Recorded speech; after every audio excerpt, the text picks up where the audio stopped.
el seminario de hoy responde a el interés de abogados de la práctica que ven en la cuestión de los daños y la responsabilidad civil en autopistas concesionadas como un tema de la mayor relevancia.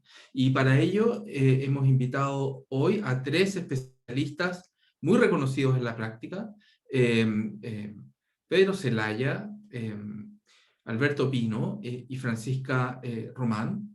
Así que este es un seminario donde se combinan 2 cuestiones de mucho interés, ¿no es cierto? Primero el tema y segundo, 3 muy buenos expositores, ¿no? Entonces, Pedro se referirá primero a daños de los usuarios de autopistas concesionadas y la ley de protección al consumidor. Luego veremos unas cuestiones sustantivas con Alberto Pino, la determinación de los deberes de seguridad de las autopistas concesionadas, y cerraremos con la exposición de Francisca sobre las consecuencias financieras de la infracción del deber de seguridad, cómo se mitigan a través del seguro de responsabilidad civil. Empezaremos entonces con la exposición de Pedro. Pedro Zelaya es abogado, profesor de la Universidad de Chile, es socio de Larraín y Asociados, es doctor en Derecho, es un abogado especialista en responsabilidad civil, muy reconocido, y, como les decía, nos va a hablar sobre daños a usuarios de autopistas concesionadas y ley de protección al consumidor. Pedro, por favor.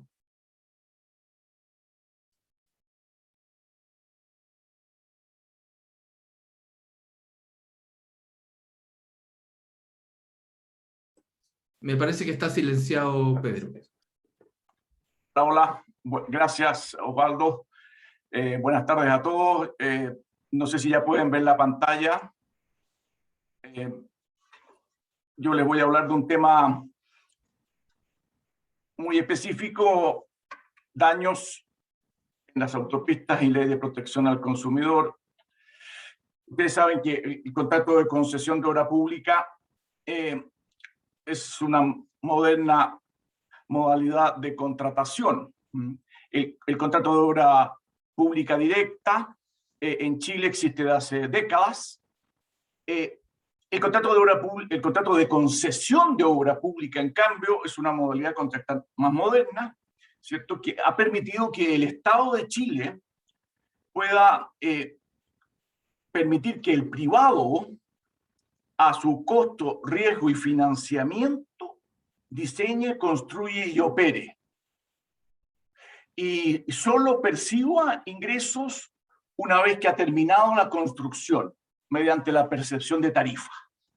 De manera que el contrato de concesión de obra pública es un contrato de obra pública, pero que tiene 2 etapas: la construcción y después la operación, que es conservación de la obra más percepción de tarifa. Es un contrato público administrativo, por tanto, de interpretación estricta. Tiene particularidades respecto al contrato de obra del derecho privado. Por ejemplo, el jus variandi, el Estado puede unilateralmente modificar el contrato, las obras, modificación de obras. Tiene una facultad punitiva, tiene mecanismos arbitrales que en el contrato de obra directa no tiene. Aquí es uno de los pocos casos en donde el Estado de Chile es llevado para solucionar controversias a un arbitraje. Este contrato, como les decía, el contrato de concesión de obra pública tiene 2 etapas: la etapa de la construcción, donde el Estado el privado tiene que construir las obras que el mismo Estado le ha dicho en los proyectos de ingeniería, a su propio costo y riesgo. Sumándose esta facultad del Estado de modificar con ciertos límites. El jus variandi que tiene el Estado, la modificación unilateral, tiene límites que están puestos en la ley de concesiones y también en cada uno de los contratos, en las bases de licitación. hay un límite que es un porcentaje del valor del contrato. No puedes tú duplicar el valor del contrato después de adjudicado. Lo importante es la etapa, después de la construcción de una autopista empieza la etapa de la operación, ¿cierto? Cuando se termina la obra, empieza la autopista a operar, ¿cierto? Entonces, la concesionaria tiene que conservar, tiene que reparar los baches, ¿cierto? Tiene que, la calzada principal, hay baches, hay accidentes, entonces las barreras, los puentes, los túneles, tiene que conservar, hay que cambiar, reparar, sustituir, y tiene que tener un programa de conservación rutinaria. Y después la concesionaria tiene el derecho a percibir tarifa. Y con la percepción de tarifa, ella empieza a percibir ingresos y con esos ingresos empieza a poder recuperar la inversión, los 300, 400, 500 o 600 millones de dólares que le costó construir la obra pública. Entonces, la concesionaria de obra pública percibe la tarifa porque el Estado, porque la ley le permite al Estado que un particular, la concesionaria de obra pública, perciba esa tarifa, recaude esa tarifa y la aplique a ese crédito que la concesionaria privada tiene respecto al fisco. Ahora, ¿y qué pasa si un auto choca contra un animal? ¿O qué pasa si un auto colisiona con un tronco que se encontró cruzado? ¿O qué pasa si un autobús que va por una autopista se encuentra con un objeto contundente cruzado en la autopista? Hace que este choque o que caballos, animales, piedras, etc. Entonces, aquí hay de todo, porque no solo la doctrina, sino que también los abogados del foro y con ellos los tribunales, ¿cierto? Yo les diría que unos han dicho, minoría, algunos administrativistas han dicho, mira, no, la concesionaria de obra pública responde con el mismo estatuto jurídico que el Estado de Chile. Es decir, se aplica la responsabilidad civil, llamada también responsabilidad patrimonial del Estado por falta de servicio. Una responsabilidad estricta por falta de servicio, es decir, se le aplica el 7, el 6, el 7, el 32 de la Constitución y 442 de la Ley Orgánica Constitucional, Bases Generales de la Administración del Estado. Otros dicen, no. La ley de concesiones y su reglamento creó un régimen de responsabilidad civil objetiva. Aquí se me olvidó poner los artículos de la ley, pero en la ley de concesiones de obra pública hay dos artículos y uno en el reglamento en donde algunos colegas han querido sostener que esta ley habría considerado o creado un régimen de responsabilidad objetiva, que tampoco ha dado, no ha sido acogido por nuestra jurisprudencia. En tercer lugar, hay otros que dicen, no, esto es la responsabilidad contractual porque hay un contrato peaje. Un contrato peaje que se celebra entre el usuario que paga el peaje y la autopista que presta el servicio. Otros dicen, no, esto es una responsabilidad extracontractual, no hay peaje. Perdón, hay peaje, pero el peaje es una tarifa pública, es una carga. El peaje lo fija unilateralmente el Estado a través del Ministerio de Obras Públicas. Lo que hace la concesionaria es recaudar por cuenta del Estado.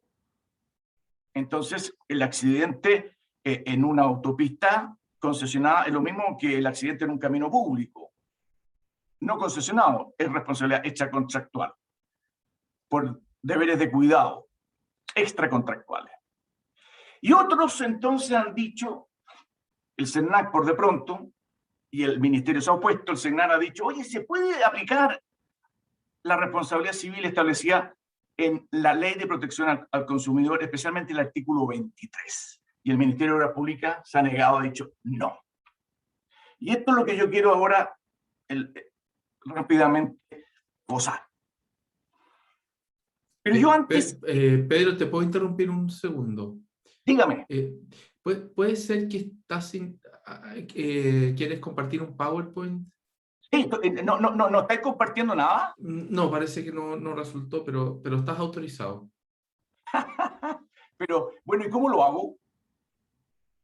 Porque yo pensé que yo estaba feliz compartiendo un PowerPoint. Espérate. Yo tengo mi PowerPoint y yo pensé mostrar barra de tarea, finalizar presentación. ¿Tú sabes cómo yo puedo...? Donde abajo en la barra de herramientas le sale compartir pantalla, y en compartir pantalla le va a salir la opción de el documento que usted quiere compartir. Espérate, opciones. Profesor. Opción de compartir pantalla, ya. Opciones, varios participantes, opciones avanzadas de la función compartir pantalla, ¿esa? Puede ser. O en básico, le va a salir en básico, arriba dicen las distintas funciones, no tiene que irse a avanzado, tiene que irse a básico y ahí le va a salir el PowerPoint que quiere compartir. Entonces, aprieto aquí, dice compartir pantalla. Y me salió aquí, voy a compartir. Oiga, qué ahí pena sí, perfecto, ahí lo estamos viendo. Oiga, sí. se han perdido la mitad de... mire qué lindo, bueno. Se han De perdido abajo la puede poner la modalidad de presentación. Yo que del estaba documento. muy contento Ahí, con mi perfecto, ahí se ve perfecto. Bueno, se han perdido, después se los puedo mandar. Yo pensé que estaban viendo la gran obra que me costó tanto, porque yo no soy muy bueno para la técnica. Bueno, aquí estaban las cinco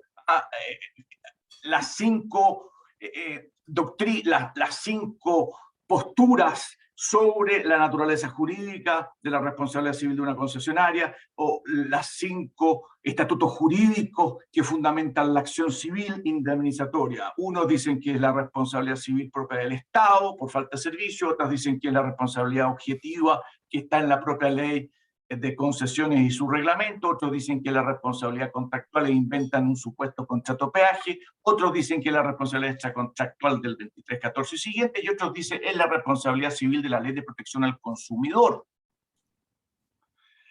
Ya.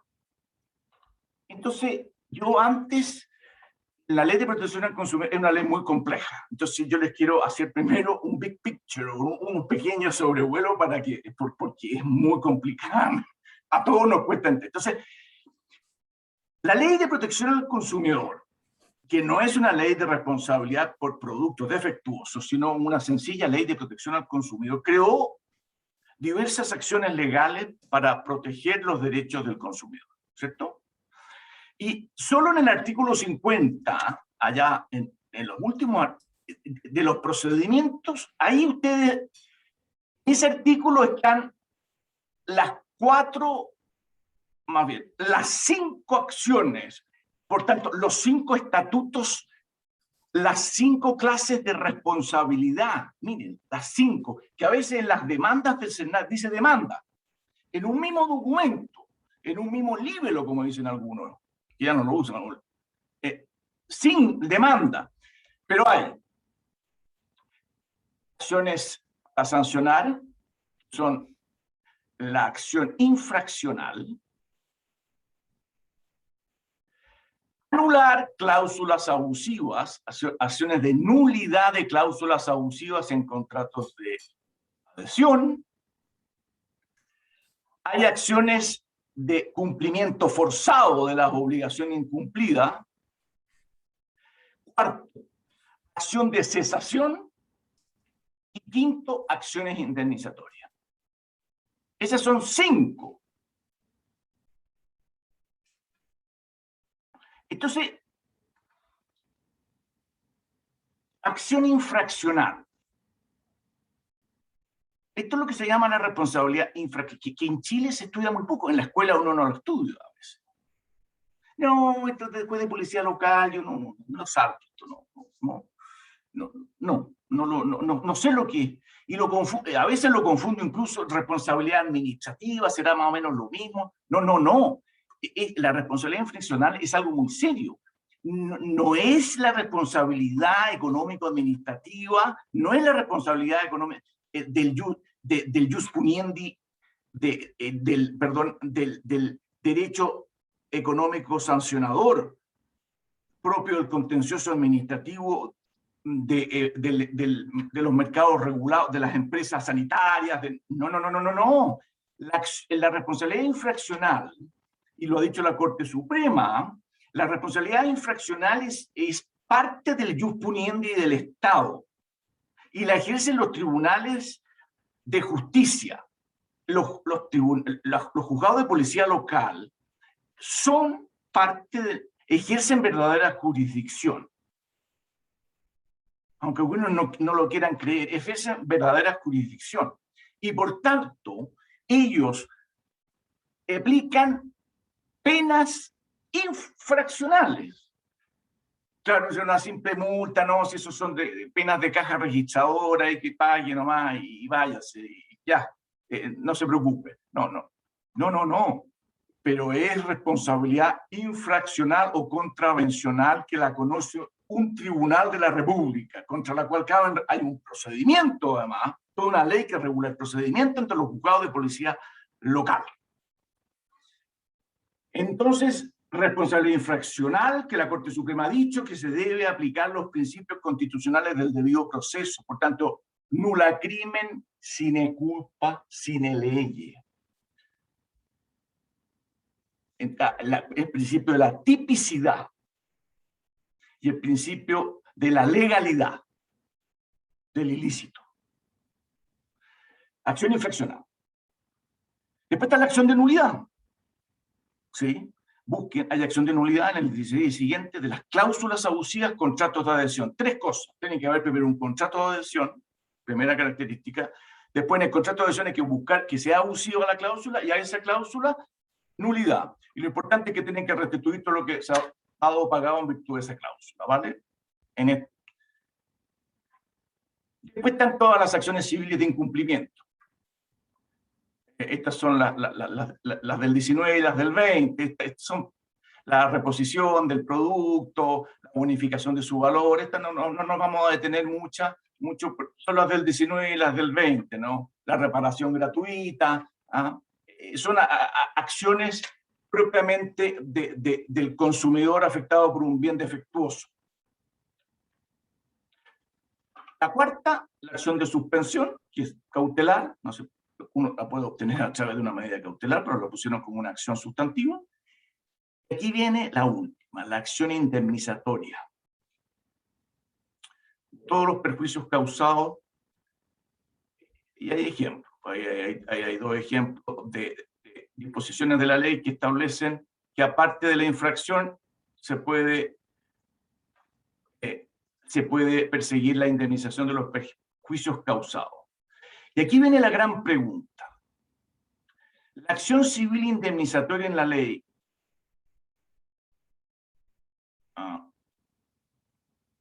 es accesoria o es principal? Esto es clave.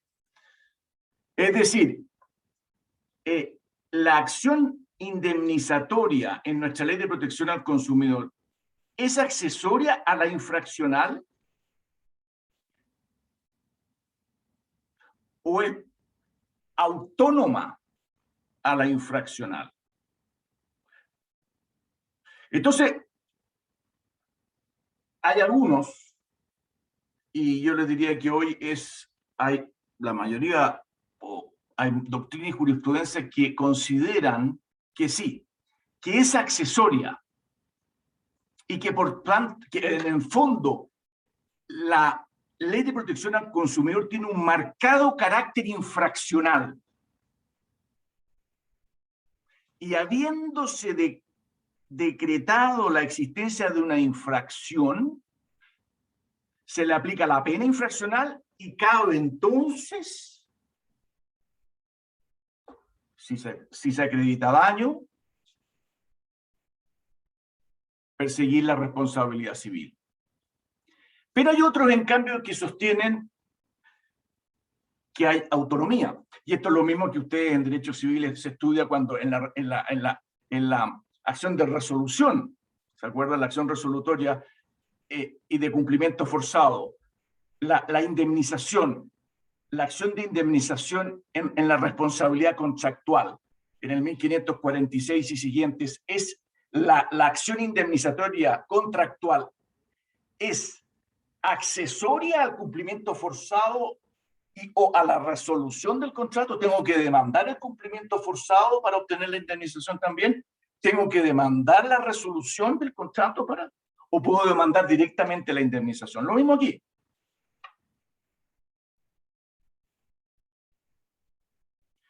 Ahora, ese fue para que tengamos claro, 5 tipos de acciones que tienen naturaleza jurídica distinta y de finalidad distinta.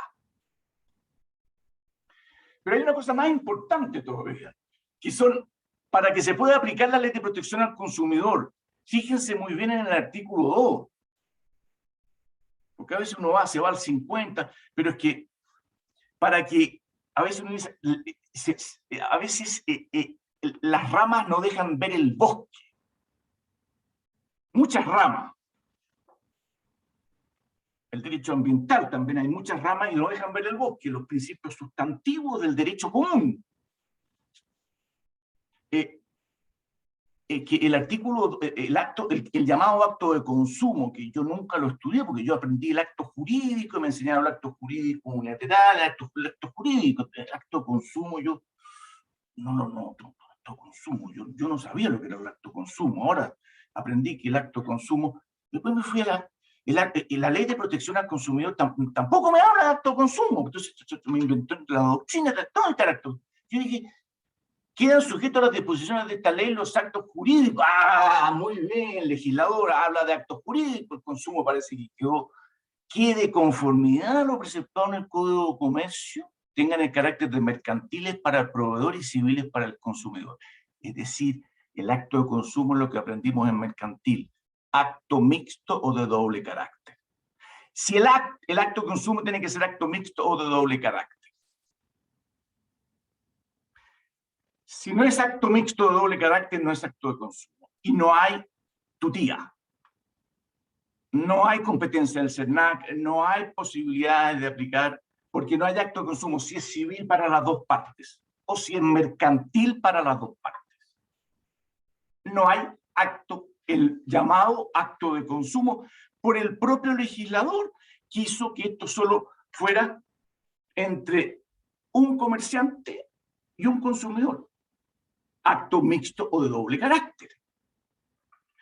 ¿Y cuándo es un acto mercantil? Y ahí entraríamos al Código de Comercio, artículo 3, me lo tengo que saltar porque no hay tiempo. Pero váyanse al artículo 3 del Código de Comercio y ahí están los 20 supuestos, los 20 casos donde son... El que no está en el artículo 3 del Código de Comercio cae en el Código Civil. Son civiles. Todos los actos que no están en el... es del Código de Comercio, señores. Por eso que el artículo 2 de la Ley de Protección al Consumidor tuvo que ponerle letra B, C, D. Porque ¿qué pasó con los sepulcros? Son inmuebles, pues, no están en el 3. Chuta, los sepulcros y la comercialización de sepulcros. Queremos que tengan competencia. Hubo que crearle se tuvo que modificar la Ley de Protección al Consumidor. ¿Y qué pasó con los inmuebles en periodos superiores? Hubo que modificar la Ley de Protección al Consumidor porque lo relativo a inmuebles no está en el 3, no es mercantil. Entonces excluía la aplicación de la Ley de Protección al Consumidor porque no era acto de consumo. ¿Vale? Primero, requisito que sea acto mixto de doble carácter. Segundo, que no debe estar regido por leyes especiales. Hay una excepción en relación si hay ley especial, si esa actividad está regulada por ley especial, no se aplica la ley, salvo en lo relativo al procedimiento. ¿sí? Procedimientos que usa el CERNAC en relación a la protección de los intereses colectivos o difusos. Bien. Ahora, vamos. Pedro, en honor al tiempo, podemos ir llegando como al Llegando al cierre de final. la sesión. Y no, Sí, sí. ya. Vamos. Entonces, boom, boom, boom. Hay posturas que defienden la aplicación de la ley. Y fundamentalmente las defienden diciendo, hay contrato. Tiene que haber contrato. Tiene que haber contrato. Para aplicar la ley de protección al consumidor tiene que haber un contrato. Entonces, tenemos que buscar un contrato y van a la doctrina que hay un contrato de peaje. Hay un contrato de peaje. Hay un contrato de peaje y el contrato de peaje es un contrato de prestación de servicios en donde la concesionaria privada me presta un servicio que es de seguridad vial. Me tiene que garantizar que no van a haber vacas, ni animales, ni burros en la autopista y yo voy a poder circular con tranquilidad y para eso pago. Y por tanto, el CERNAC es competente y yo voy a poder la infracción al artículo 23 de la Ley de Protección al Consumidor y la demanda indemnizatoria. El artículo 23. ¿Quién rechaza? Los que rechazan. No, señor, no existe. No existe contrato de peaje, porque el peaje es una carga pública que está fijada en la ley, en la antigua ley de camino, hoy ley orgánica del Ministerio de Obras Públicas, el Estado de Chile, el que le dice al Ministerio de Obras Públicas, usted puede fijar peajes en los caminos públicos.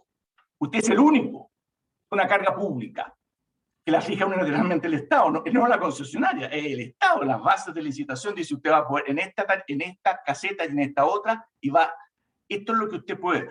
Otra cosa es que yo le autorizo que usted esos dineros los pueda aplicar a la deuda que yo tengo con usted, porque usted gastó 500 millones de dólares. Y además el régimen contractual es forzado, porque ¿qué pasa si el accidente se produce antes que usted pague el peaje? Si es antes, es extracontractual, y si es después, sería contractual. El tema de que la sociedad anónima, esto es para mercantilizar el acto. Dice que la sociedad anónima es mercantil. No, la sociedad anónima es mercantil, sí, pero muchas sociedades anónimas celebran actos y contratos civiles. Hay que distinguir la sociedad anónima, la naturaleza, es siempre mercantil, pero los actos y contratos que celebran las sociedades anónimas en el evento, porque no siempre son mercantiles. Y por último, la actividad o explotación es altamente regulada por el Estado y por tanto hay ley especial, de manera de que no cabe entender que exista un ministerio y a través de una dirección de concesiones que con una inspección fiscal que regula y sanciona a los concesionarios, que tenga una competencia en paralelo con otra que pueda ser el CERNAC y que duplique sanciones estatales en contra de las propias concesionarias. Eso es. Perdón por el atraso. Muchas gracias, Pedro. ¿Hay algunas intervenciones sobre O las preguntas las hacemos al final, Sí, quizás, sí, ¿no? las vamos a hacer al final, sí, sí. Y ahora dejo con ustedes al profesor Alberto Pino. Alberto Pino es profesor de la Facultad de Derecho de la Universidad Adolfo Ibáñez, es doctor en Derecho de la Universidad de Oxford, es también codirector del Diplomado en Derecho de Daños junto al profesor Esteban Pereira.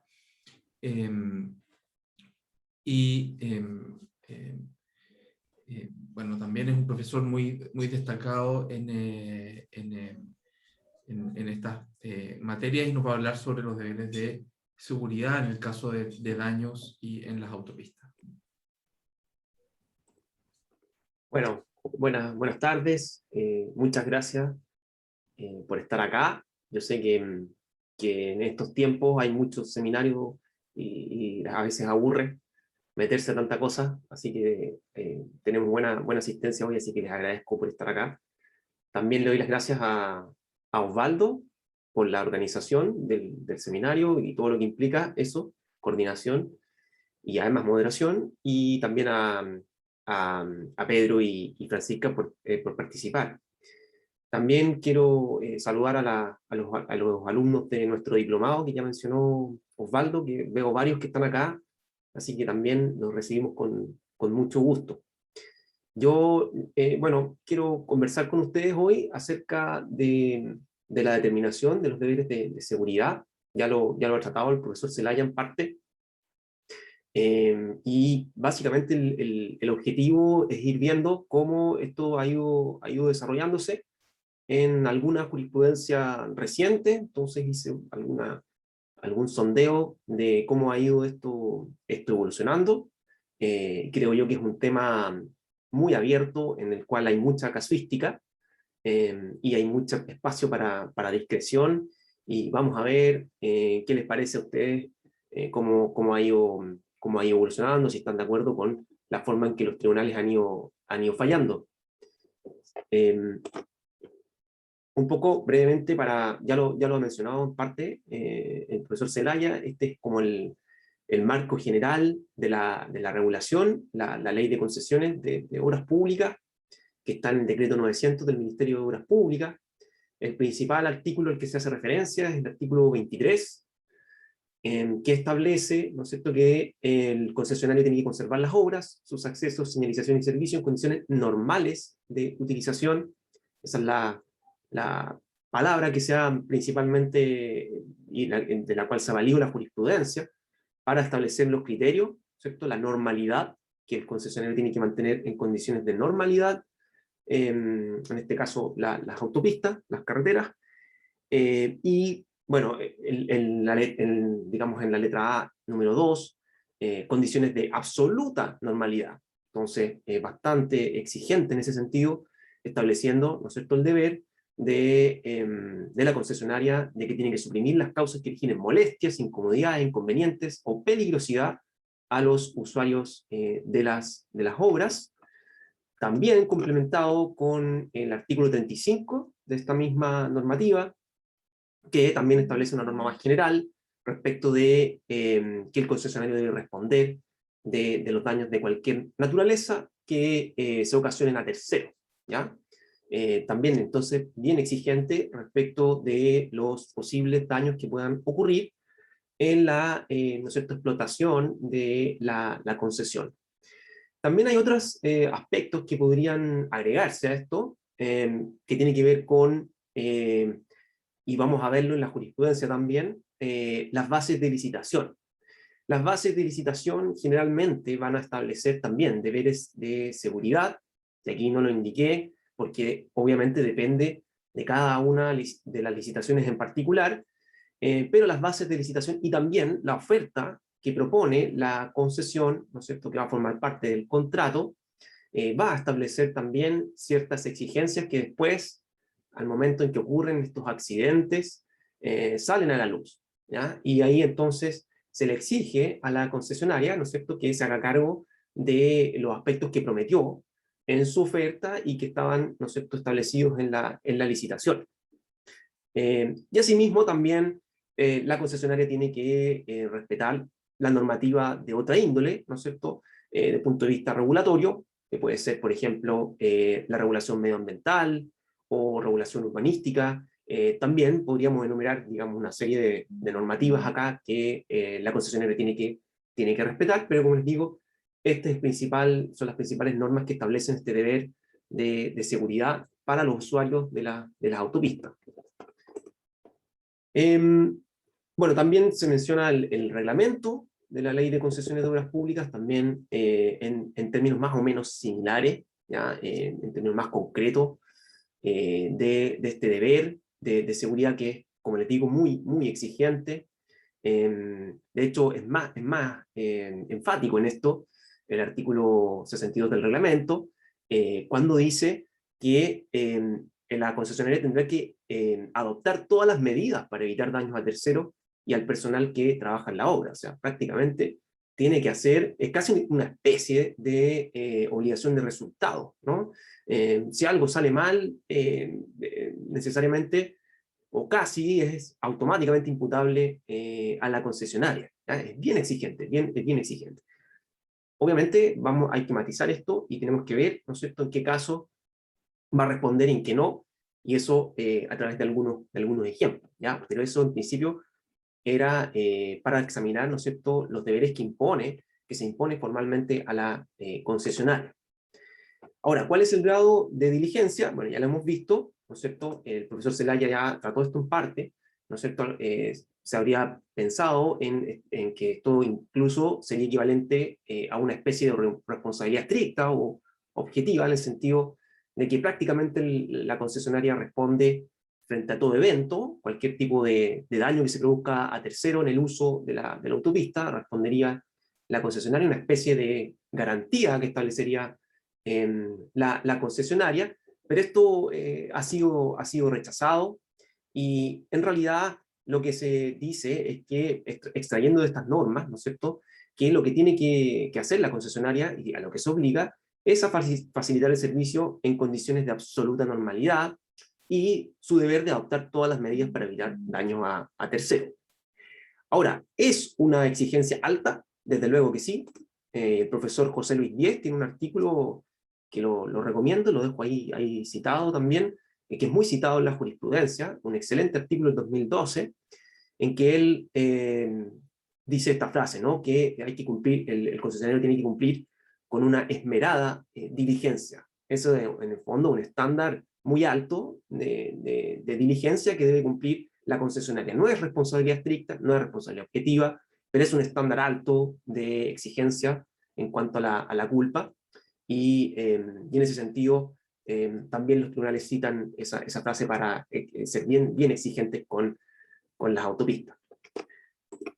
Ya, vamos a la jurisprudencia, esta es la parte más entretenida, ¿no?, creo yo.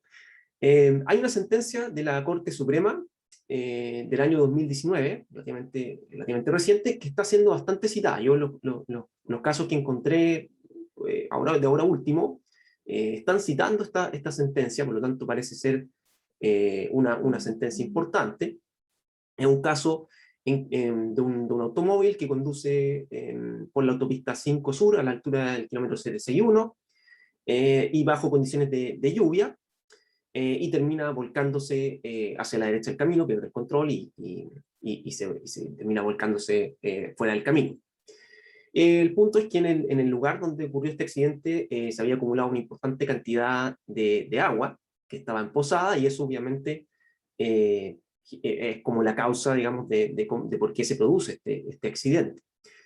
De acuerdo a los antecedentes del caso, al parecer, el conductor, ¿no es cierto?, conducía a una velocidad razonable y prudente, por lo tanto no hay una hipótesis de culpa de la víctima, sino que se imputa a la concesionaria el hecho de que posiblemente esta acumulación de agua se deba a que estaban bloqueados, estaban obstruidos los desagües que debe tener, ¿no es cierto?, o que debe contar la autopista, y por lo tanto esa sería la causa en definitiva del accidente, y por lo tanto una negligencia por parte de la autopista.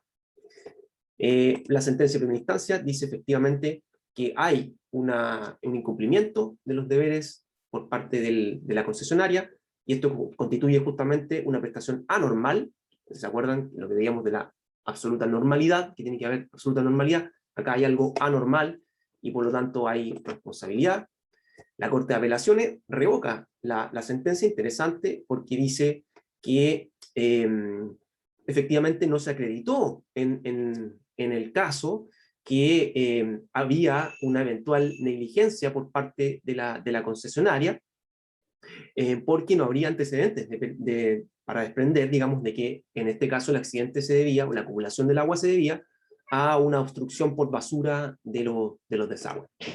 La Corte Suprema casa la sentencia en la forma, sosteniendo que hay antecedentes de hecho que son contradictorios, y por lo tanto dicta sentencia de reemplazo, y vuelve entonces a la decisión original de la sentencia de la instancia, sosteniendo, y aquí hay una frase genérica respecto de la obligación de seguridad, estableciendo que efectivamente el legislador no tipifica específicamente cuáles son las medidas y precauciones que tiene que tomar la concesionaria, pero que establece, ¿no es cierto?, como resultado evitar que se produzcan daños a terceros.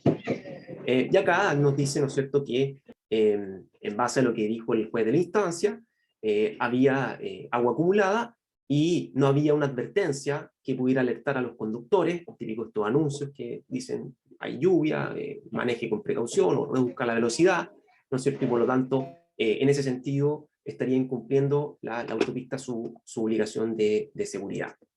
¿Ya? Otro ejemplo que mencionaba el profesor Zelaya a propósito de los animales que se cruzan en el camino, ¿cierto? Esto también es bastante habitual en la jurisprudencia. Acá también un caso en la zona de la Ruta 5 Sur, más al sur, en la zona de Frutillar.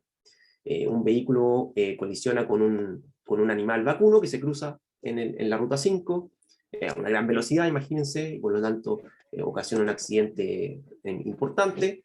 El accidente se produce en horas de la noche y no había luz, no había luz artificial, tampoco había señalización, como el que le incluía acá, un cartel, ¿no es cierto?, de los que uno ve en el camino, indicando que podía haber un posible cruce de animales, ni tampoco, y esto es lo más importante, había, ¿no es cierto?, bueno, en el fondo se indica que había un deber por parte de la concesionaria de instalar cierres perimetrales para justamente evitar que se cruzaran tanto peatones como animales en la ruta. Entonces, efectivamente acá la Corte Suprema de nuevo, establece que acá hubo una infracción a la obligación de seguridad, puesto que la concesionaria se obliga a establecer ciertos sistemas de vigilancia permanente y sistemas de patrullaje que permitan detectar y tomar medidas de seguridad en forma oportuna, ¿ya? Pudiendo entonces de esa manera evitar los daños a terceros. Y lo más importante pareciera ser acá el hecho de que no se efectuó los cierres adecuados para evitar justamente que se crucen los animales. La sentencia también es interesante o el caso, porque se discutió respecto, el demandado alegó que acá había responsabilidad por el hecho de los animales y por lo tanto que en realidad la víctima debía perseguir la responsabilidad respecto del dueño del animal. Interesante. Quizá hubiese sido bien entretenido, o para lo menos para nosotros los que nos gusta la responsabilidad civil, si hubiese demandado también al dueño del animal. ¿Cuál habría sido ahí la solución, cierto? Porque para la Corte hay una obligación de seguridad infringida por parte de la concesionaria, pero también evidentemente que hay responsabilidad del dueño del animal. Entonces quizá habríamos tenido que acudir a esta figura nueva de las obligaciones concurrentes o una obligación simplemente conjunta, no lo sé. Pero ahí se plantea como un tema interesante. Otra sentencia, esta la incluí porque me pareció bien relevante decir casos en los que la Corte estima, en este caso es la Corte de Apelaciones de Santiago, no la Corte Suprema, considera que la concesionaria sí se adecuó a el estándar, ¿ya? Es decir, que sí cumplió con su obligación de seguridad. En este caso es un camión que pierde el control y se cruza para el otro lado del camino y impacta entonces con un vehículo que venía en la dirección contraria. Y se destruyen las barreras de contención. Imagínense un camión tremendo que destruye estas barreras de contención y impacta y obviamente ocasiona un accidente grave, ¿no? Y acá interesante porque la Corte dice, mire, en realidad las barreras de contención estaban de acuerdo a la normativa. No había un defecto, no había un desperfecto en cuanto a la instalación de estas barreras de contención, estaban bien instaladas y por lo tanto no hay una vulneración a la obligación de seguridad. Eso me pareció interesante acá, un caso más o menos reciente, 2020, en el cual se estima que la concesionaria sí cumplió con su estándar. Acá siempre va a estar la discusión respecto al cumplimiento de la normativa, si el cumplimiento de la normativa es suficiente o no, y quizás si debió adoptar más medidas todavía por sobre lo que establece la regulación. Acá se dijo, mire, es suficiente con que cumpla con los estándares fijados por, en este caso, se acudió al manual de carreteras del MOP, que establecía ciertas especificaciones respecto a lo que, cómo deben ser las barreras de contención. Por último, ya, porque veo que Osvaldo me mira, probablemente ya no tenía tanto tiempo, pero este caso me pareció muy interesante. También de la Corte de Apelaciones de Santiago, un accidente en la autopista Vespucio Sur, un camión que está detenido en la mitad de la ruta, y hay un conductor que lo impacta por atrás, ¿ya? Y en este caso, bueno, aquí está descrito un poco los hechos, pero es lo que les dije, un camión detenido típicamente, y lo impacta por atrás un vehículo. Y acá algo que es bien relevante son las bases de licitación que establecían varias cuestiones respecto de lo que les dije al comienzo, en términos de que se obligaba a la concesionaria a establecer ciertas obligaciones respecto del monitoreo de la carretera y de establecer una vigilancia muy estricta respecto de lo que está ocurriendo en la autopista. Entonces acá se dice, por ejemplo, que en ese caso, si hay una obstrucción, ¿no es cierto?, se tiene que informar a los usuarios sobre la situación, y se establece un sistema de gestión de tráfico desde una sala de control que funciona todo el tiempo, todo el año, 24 horas al día, y se decía que el concesionario tenía que entonces, si detectaba algún problema, ¿no es cierto?, acudir en forma inmediata, como aparece ahí en la foto no tiene nada que ver con este accidente en particular, pero es más o menos lo que hemos visto, ¿no es cierto?, lo que uno ve habitualmente en las carreteras cuando hay un vehículo detenido, lo van a asistir efectivamente, y revisar si es que se puede solucionar, se puede asistir a ese automóvil. Bueno, aquí es lo que dice de la Corte, ¿no es cierto?, estima, el voto mayoritario estima que efectivamente a partir de esta obligación de monitoreo incumplió la concesionaria, y por lo tanto en ese sentido le establece la responsabilidad, ¿ya? Lo pueden revisar ahí, como les dije, la cita, pero básicamente es lo que les digo en términos de establecer una infracción a lo que se obligó en la licitación. Tampoco da cuenta de una hipótesis de fuerza mayor o caso fortuito en este caso, considerando que no es algo imprevisible que haya un vehículo que se detenga y que eso provoque un accidente, entonces le impone la obligación también de responder en ese caso. Ahora, bien interesante hay un voto disidente, y en ese sentido el fallo es 2-1, y hay un voto disidente del ministro Mera, que opina que no, que efectivamente no hay una vulneración a la obligación de seguridad por parte de la concesionaria. Y establece ahí, por ejemplo, que pasaron tan solo 5 minutos entre que el vehículo se detiene y en que ocurre el accidente. Y en ese sentido, cuestiona, ¿no? ¿Qué podría haber hecho la concesionaria en esos 5 minutos? Está bien, tiene obligación de acudir lo más rápido posible, pero 5 minutos quizás es muy poco tiempo. También en forma anecdótica ahí plantea, ¿no es cierto?, que en este caso el conductor que ocasiona el accidente, es bien divertido esto, ¿no es cierto?, que le examinan el Facebook, el usuario de Facebook, que era, bueno, un club de algo así como amigos de marihuana, y admirador, ¿no es cierto?, de Rápido y Furioso. Entonces, en el fondo lo que plantea es que probablemente esta persona iba a exceso de velocidad, de hecho lo indica acá, ¿no es cierto?, estima, ¿no es cierto?, que podría haber ido a 100 km por hora, es poco probable, en la causa se dice que iba a 43 km por hora, dice, bueno, bien dudoso que haya ido a 43 km por hora, que haya ocasionado ese accidente, además siendo fanático de las carreras, ¿no es cierto?, y por lo tanto ahí cuestiona eso, y es bien interesante en ese sentido. Entonces, como para cerrar, esto evoluciona, hay casuística, hay mucha casuística, bien interesante, para ir determinando, ¿no es cierto?, este deber. En cierto modo se ve como muy cercano a responsabilidad estricta, sin perjuicio de lo cual, algunos fallos como el que les mostré de la carretera de la ruta 5 Norte, por ejemplo, en que se estima que la concesionaria cumplió con sus deberes, y por otra parte, por ejemplo, en este tipo de casos igual se discute, o sea, no fue tampoco unánime, en ese sentido hay espacio para demostrar que la concesionaria sí cumplió con su deber, a pesar de que haya ocurrido el accidente y que, por supuesto, no es lo ideal.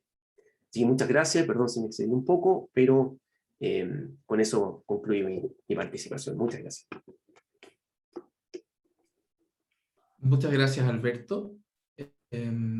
Y ahora los dejo con Francisca Román. Francisca Román es socia del Estudio Carballo, es abogada y profesora de Derecho Civil de la Universidad de Chile. Es miembro del directorio de AIDA y también del grupo de trabajo de seguro de responsabilidad civil de AIDA Chile. Y se va a referir al tema mitigando las consecuencias financieras de la infracción del deber de seguridad, el seguro de responsabilidad civil. Francisca. Déjenme un segundo, déjenme ver qué pantalla tengo que compartir, porque aquí ya me enredo entera.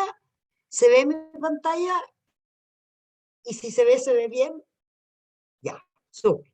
A ver, lo primero es, Osvaldo, darte las gracias por la invitación a ti y a la universidad, desearte un feliz santo, como te lo había dicho en el backstage, y por supuesto decirle a Pedro y a Alberto que es, como siempre, para mí un placer estar compartiendo un panel de conversación con los dos. Perdón, Bueno, Francisca, y el PowerPoint, si lo puedes compartir con digamos, como la diapositiva completa, porque vemos como el programa. ¿Fijas tú? a ver, espérate. En modo Acá, presentación, es. Francisca. Es ahí, no, abajo, ahí, modo presentación. Modo Ya, a ver, presentación. dame un segundo. Ahí, justo ahí. Ahí, Aprieta ahí. Ahora no se ve. aprieto ahí, no. A ver, espérame, dame un segundo. Stop share y voy a share completo de nuevo.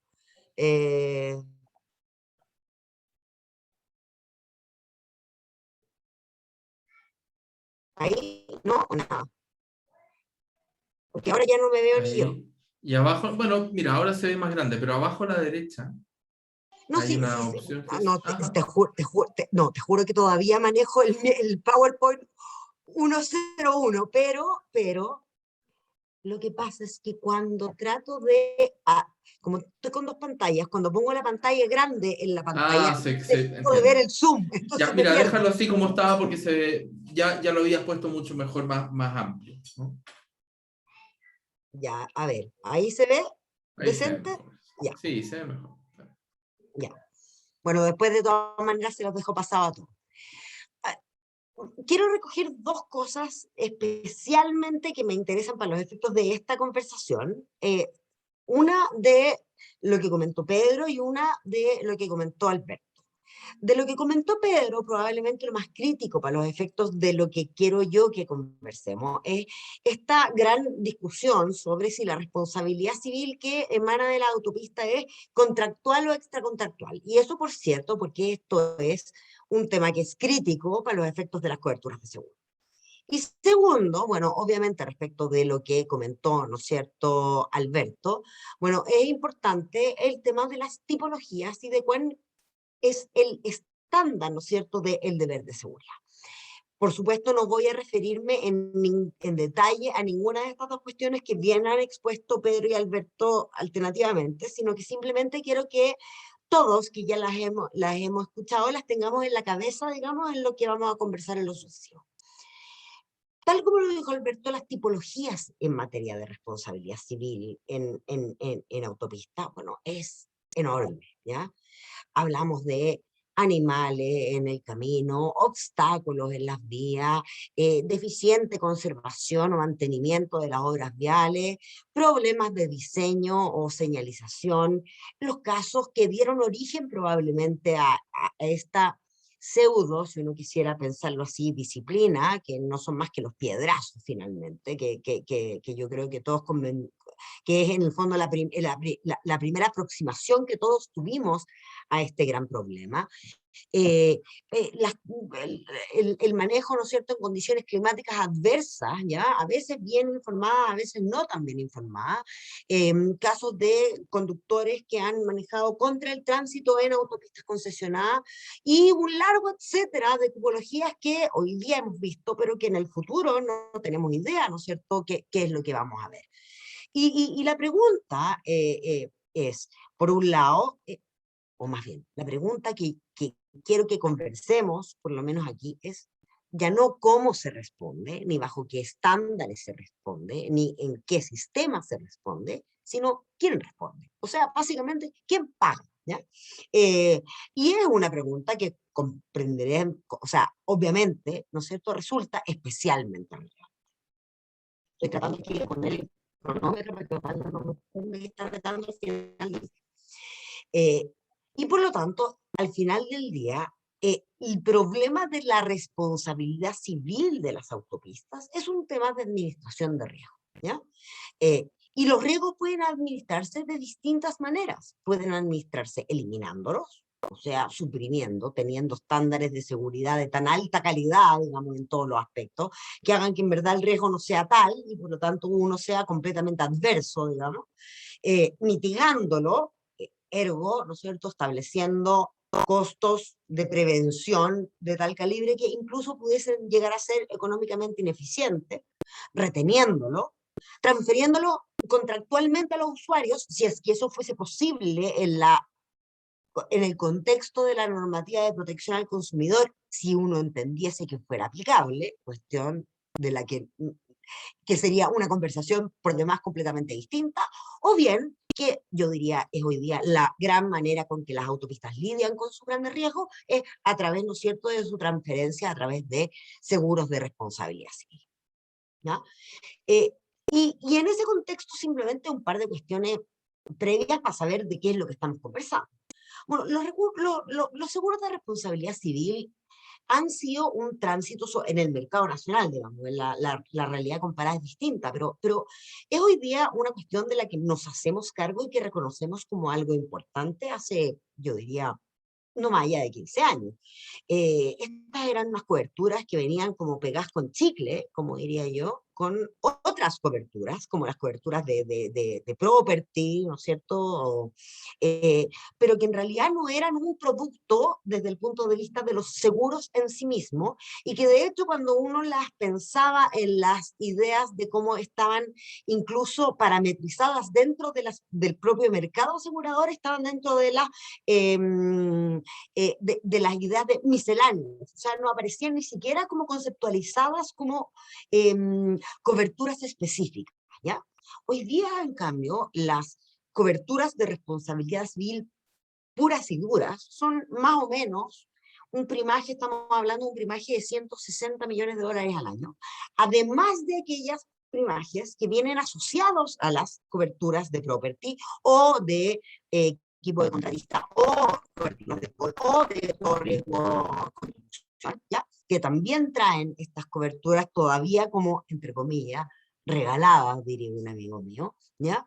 Pero lo cierto es que cada día es un producto que va trayendo, ¿no es cierto?, o que va teniendo una importancia autónoma en el mercado local que es relevante. Y que, por cierto, además va poniéndose al día con lo que es el mercado de seguros internacional, en donde si hoy día en Chile esto representa el 5% de la venta de los seguros locales, bueno, es que en el mundo estamos hablando que la cobertura de seguros de RC o la venta de seguros de RC es más o menos entre un 35 y un 40% de la venta de los seguros totales.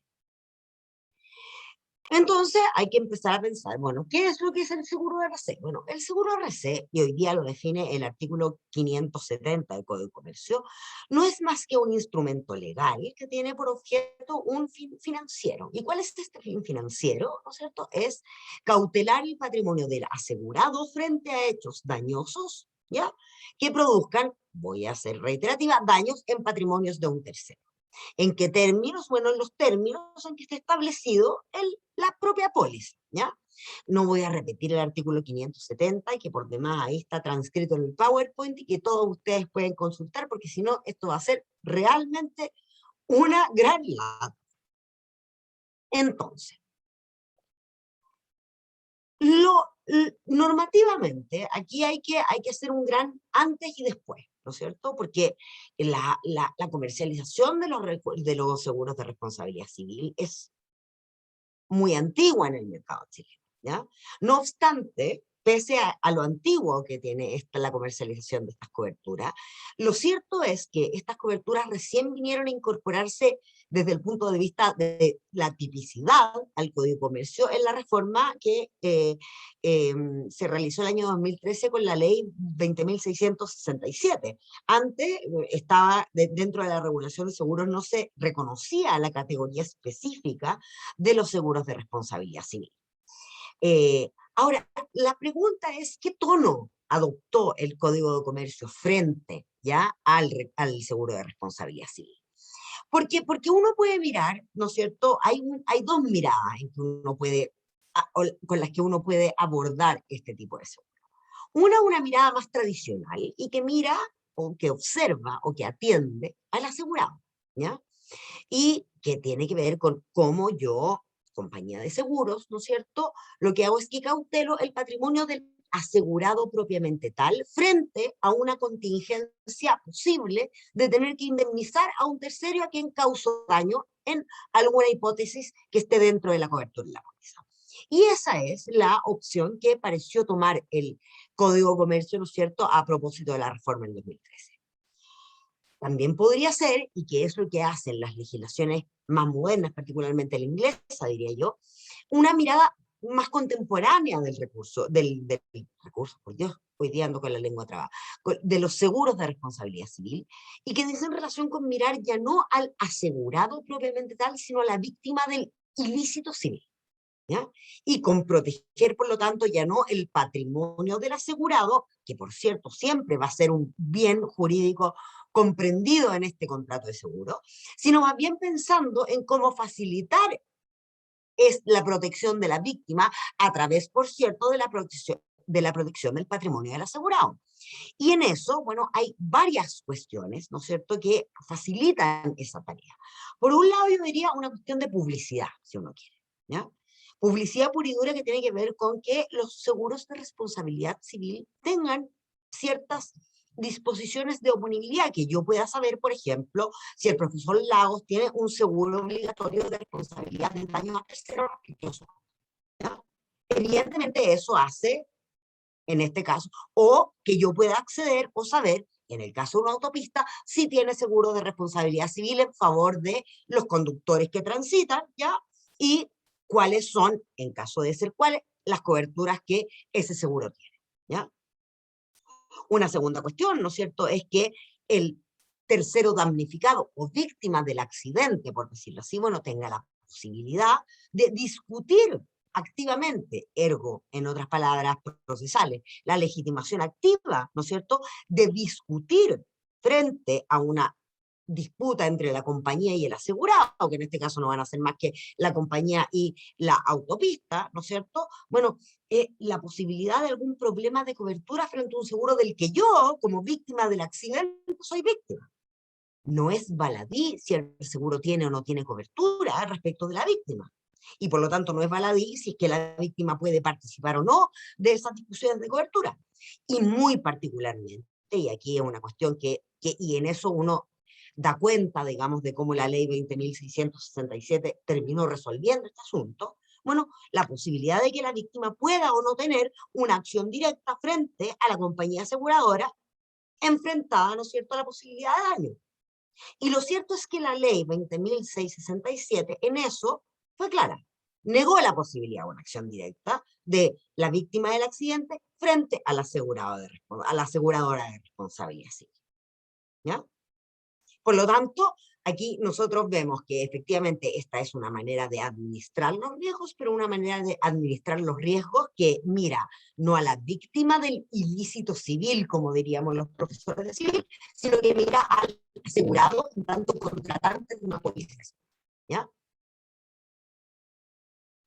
¿Cuáles son los riesgos cubiertos en este, uno diría daños como civilista, pero no. Aquí expresión correcta son riesgos, cubiertos por este tipo de pólizas. O sea, ¿qué es lo que pagan estas pólizas? Pagan, uno diría, dos ítems, así en términos genéricos. El primer ítem, defensa judicial. El segundo ítem, indemnización. O sea, indemnización de perjuicios en los términos en que uno lo entiende generalmente.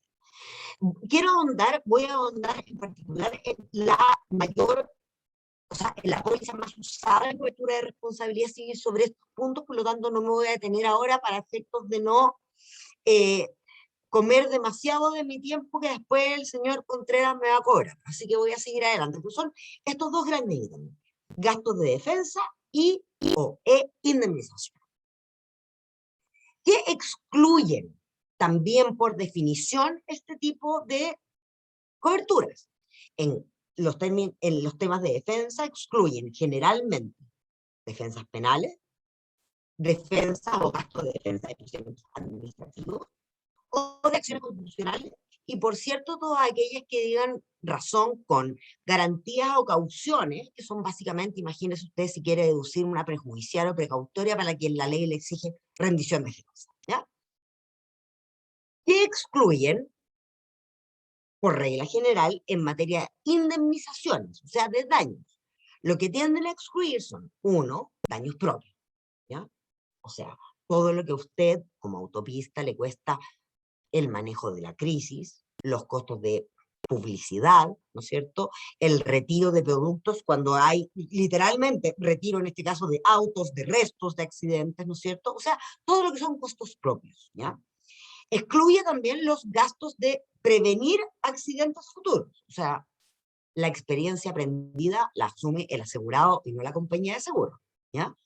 Excluye, por cierto, también dos tipos de daños que el derecho reconoce, pero que las pólizas en principio excluyen, ¿ya? Que son el daño moral propio o puro y el daño financiero puro o propio. ¿Y qué son cada uno de ellos? Bueno, el daño moral puro es aquel que no está asociado a una lesión cultural. Y el daño financiero puro es el que no está asociado a una pérdida material, ¿ya? Todos en principio esos daños están, así en términos genéricos, excluidos de estas coberturas de RC. ¿Cuáles son los principales condicionados que se ocupan en este tipo de coberturas? Cuando recién apareció, ¿no es cierto?, la ley 20.667 y por lo tanto se actualizó la legislación de seguro, apareciendo típicamente el seguro de responsabilidad civil, la Asociación de Aseguradores depositó el año 2013 el condicionado POL 1 2013 1531. Y recientemente, ya no tan recientemente, el año 2020, el condicionado 1 2020 0203. ¿Ya? Todos ellos más sus cláusulas adicionales, ¿no es cierto? Todos ellos más sus cláusulas adicionales, que también están depositadas en la Comisión para el Mercado Financiero.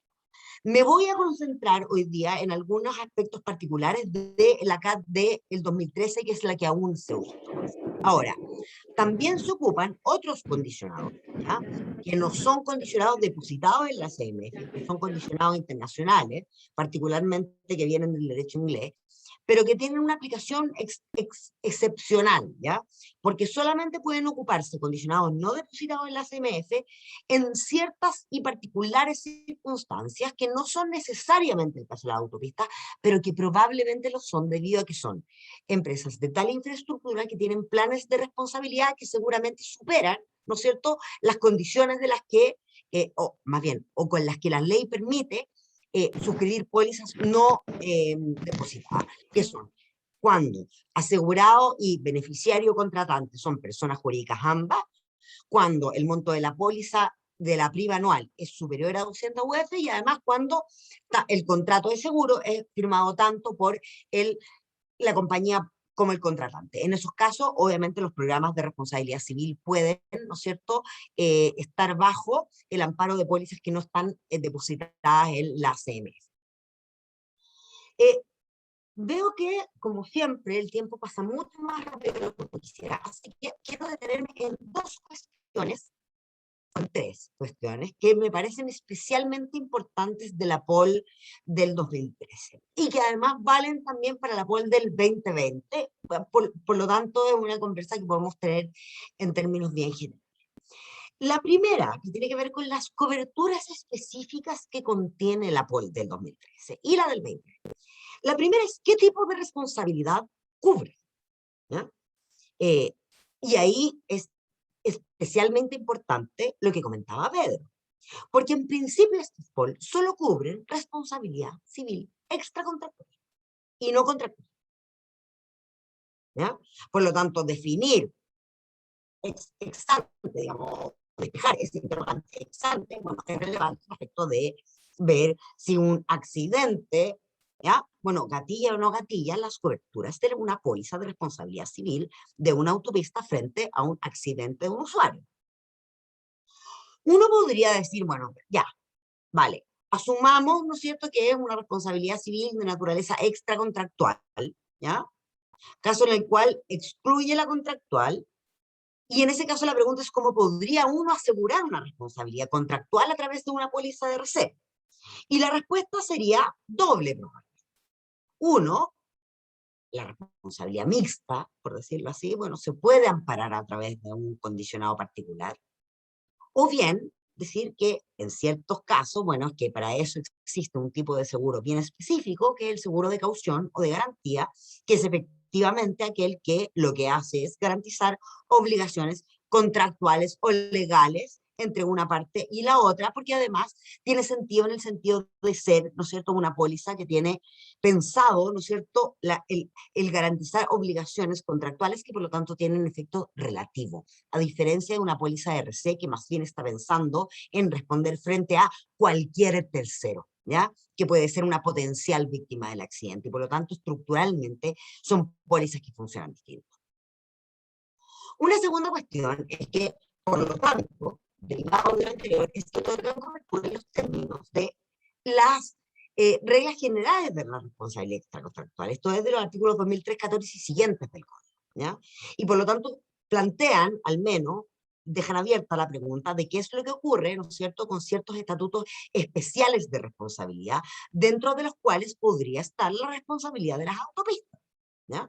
De hecho, es muy común que en las pólizas que suscriben las autopistas se deje por condicionado particular, especialmente considerado, que se incluye la responsabilidad que deriva del estatuto, derivado de la aplicación de las normas específicas que las rigen, lo que es evidente precisamente por este problema.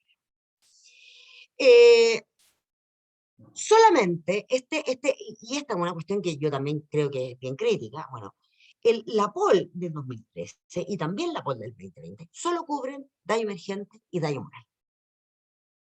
Y excluyen el lucro cesante, ¿ya? Y esto es una cuestión bien curiosa, porque cuando uno mira las demandas de las cuales responden las compañías, de las cuales responden las autopistas, y uno mira incluso desde el punto de vista numérico, o sea, aquí ni siquiera un ejercicio jurídico.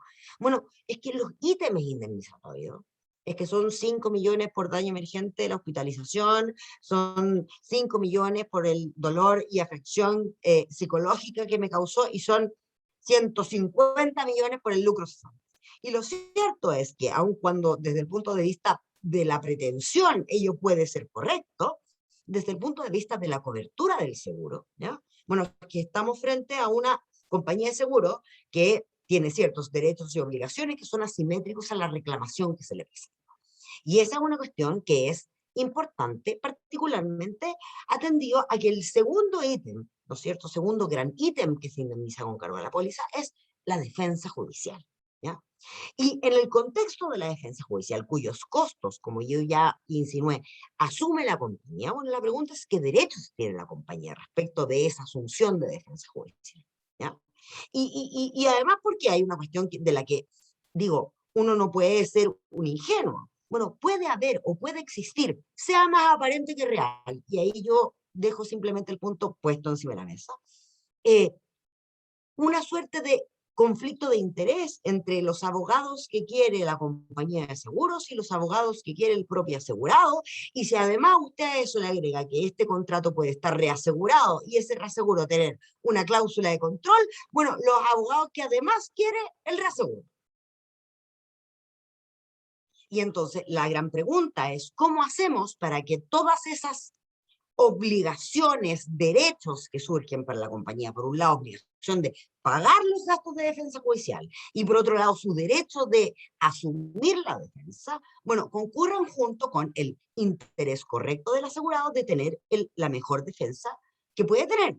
Y para eso, el rol clave, y en esto es un tema que en los seguros de responsabilidad civil, yo creo que como en ningún otro, ¿ya?, el rol del liquidador, y particularmente de un liquidador experto en responsabilidad civil, es central, ¿no? Es una tarea delicada en este tipo de siniestro, sobre todo porque además cuando pensamos en el tipo de la tipología, ¿no es cierto?, de riesgos que vemos en la autopista, estamos viendo riesgos de daño estético, de vidas, ¿ya?, de personas, y por lo tanto aquí lo que estamos viendo todo el tiempo, ¿ya?, es cómo alguien puede mitigar las consecuencias dañosas de un siniestro a través de una buena gestión, teniendo en cuenta, ¿no es cierto?, que la defensa, ¿ya?, y que la liquidación de un siniestro de RC es real. Me quedarían un montón de cosas para decir, pero solamente voy a detenerme en un último punto, pero que tiene que ver con la modalidad desde el punto de vista de la vigencia temporal que pueden tener estas pólizas. Y me parece que es importante porque, a ver, porque es relevante tanto para el asegurado que contrata una póliza, como para el que se quiere cambiar, como para el que quiere hacer un buen plan de seguros, ¿no es cierto?, en una autopista, bueno, cómo temporalmente va a cubrir su riesgo. Tradicionalmente, cuando uno piensa en un seguro, dice, bueno, pues ¿desde cuándo y hasta cuándo me va a cubrir un seguro? Bueno, desde que lo contrato hasta que se me vence, ¿no? Eso es lo que uno naturalmente pensaría en un seguro, en cualquier seguro, en el de auto que uno tiene, en el de pero resulta que los siniestros de responsabilidad civil, y lo podremos ver de nuevo con todas las noticias y los fallos que el mismo Alberto nos relató, bueno, estos siniestros tienen particularidades. El accidente fue el 2018 y la demanda ocurrió el 2021, porque además tiene todo el plazo de prescripción para demandarse. Y el fallo vino a ser el 2026. Y entonces la pregunta, desde el punto de vista de la temporalidad, bueno, no es una pregunta menor.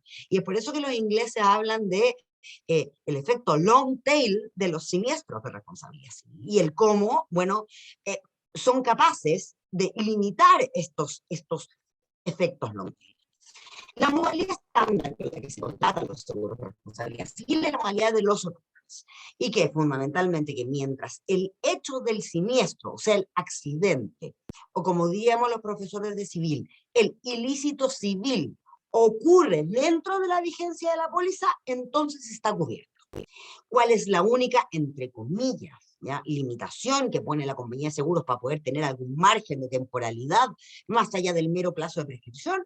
Es, por un lado, algunas de ellas, en la medida en que es posible, establecen una suerte de obligación de denuncio preventivo del siniestro, ¿ya?, en la medida en que es posible anticiparlo para el asegurado.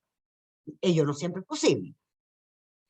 O bien establecen ciertos plazos máximos de notificación una vez vencida la vigencia temporal del seguro. O sea, reciben o dan cobertura a todo hecho dentro de la póliza, pero dentro de un plazo de notificación X desde el vencimiento. Sin embargo, esa que es la cobertura general, bueno, puede tener ciertas limitaciones a través de las cláusulas que se denominan claims made y que además nacen o tienen su origen en el derecho anglosajón a propósito del derecho marítimo en el reclamo de mercadería, ¿ya? ¿Y cómo funciona esta limitación? Es que ya no respondo, ya no consideran en verdad como siniestro al hecho ilícito que configura el accidente, como diríamos los profes civiles, sino que entiende como el siniestro al denuncio o al reclamo. Entendiendo que esa es la primera notificación, entre comillas, que el asegurado tiene del hecho de la acción judicial, generalmente, o reclamo extrajudicial, en su contra deducido por la víctima. Por cierto, eso implica, obviamente, a ver, y esto sea o no que el hecho ilícito haya tenido o ocurrido dentro de la vigencia temporal de la póliza. Lo que ocurre es que como toda retroactividad, así como la prospectividad que veíamos en la cláusula de los occurrence, ¿no es cierto?, también tienen cláusulas que lo hacen limitar. Lo importante es que estas cláusulas de vigencia temporal de la póliza hay que tenerlas muy a la luz cuando se están renovando los programas de responsabilidad civil, ¿ya?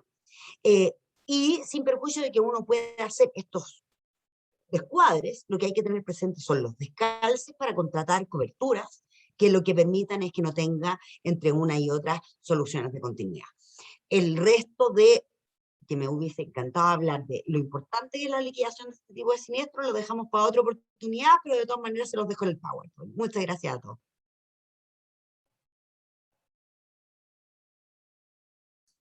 Muchas gracias Francisca. A mí, bueno, muchas gracias a quienes nos han acompañado. Hay varias cosas que quisiera comentar y observar, pero antes quisiera leer algunas preguntas que están en el chat. Hay una pregunta para el profesor Alberto Pino, de Esteban Rebagliati. Dice, en definitiva, si la responsabilidad de las concesionarias no es objetiva, pero sí se debe ver la esmerada diligencia del concesionario, ¿en base a qué se construye el deber de conducta? ¿Solo el contrato y sus documentos integrales? ¿Vali, preguntas y respuestas de la etapa de licitación, etcétera? ¿Qué opinas, Alberto? Sí, gracias por la pregunta.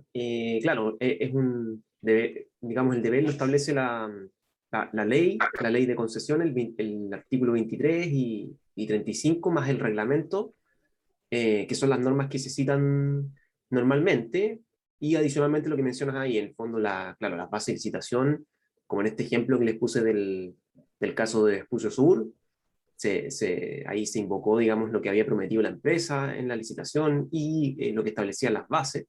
Entonces eso también forma parte de los deberes que se le van a exigir después a la concesionaria, y además hay una serie de otras consideraciones, otras regulaciones que, digamos, no necesariamente son de la ley de concesiones, sino que derivan de otro tipo de regulación como ambiental o a nivel, digamos, general. Entonces, en el fondo, tienen que cumplir con ese estándar, pero el estándar de la esmerada diligencia lo establece la ley de concesiones y en su artículo 23 y 35 especialmente. Pero las bases también son muy importantes. Yo quisiera hacer un comentario sobre lo relativo al derecho al consumidor. Yo creo que Pedro tiene razón, ¿no es cierto?, formalmente, al menos. De hecho, hay un comentario más arriba que argumenta que no hay precio, porque hay un dictamen de la Contraloría que indica que el peaje es más bien un tributo. Evidentemente hay buenas razones técnicas para considerar que lo correcto es considerar que esto no es un acto de consumo, vale decir, no es un negocio que esté incorporado en el ámbito de aplicación de la Ley de Protección al Consumidor. Pero está el influjo de la Ley de Protección al Consumidor, este carácter expansivo, ¿no?, que tiene, que uno, bueno, que la naturaleza de los actos de la sociedad anónima es una cuestión que se ha discutido mucho, además por una cuestión de tributaria de pago patente, y hay, digamos, doctrina para un lado y para otro, es una cuestión en ese sentido discutible, aunque yo tiendo a pensar como opina Pedro, ¿no es cierto? Y uno podría esperar que en algún momento, ¿no es cierto?, haya sentencias en sede consumidor. Lo que yo pensaría es que, claro, es raro, ¿no es cierto?, la responsabilidad por servicio del consumidor parte como una responsabilidad por servicio de la reparación de productos. O sea, una cuestión muy, muy básica, menos sofisticada que el Código Civil, y por lo tanto lo pensaría poco preparada en términos dogmáticos para hacerse cargo de este tipo de cosas. Y por lo tanto, las sentencias que nos mostraba Alberto Pino son todas en sede civil, generalmente cuando los daños son grandes, como la muerte de una persona en un accidente o la pérdida de un auto completo, ¿no es cierto? La gente tiende a ir a civil, pero cuando los daños sean más chicos, si se abre la compuerta de consumidor, yo creo que ahí podríamos estar en una situación, digamos, nueva para el sistema de las autopistas, y probablemente también habría que mirar ahí cuáles son los deducibles de los seguros, qué daños estarían dispuestos a las compañías de seguro a asumir si es que se abre la compuerta de consumidor para daños pequeños. No sé, se me rompió el neumático porque había un hoyo, etc. No sé, Pedro, por favor. Sí,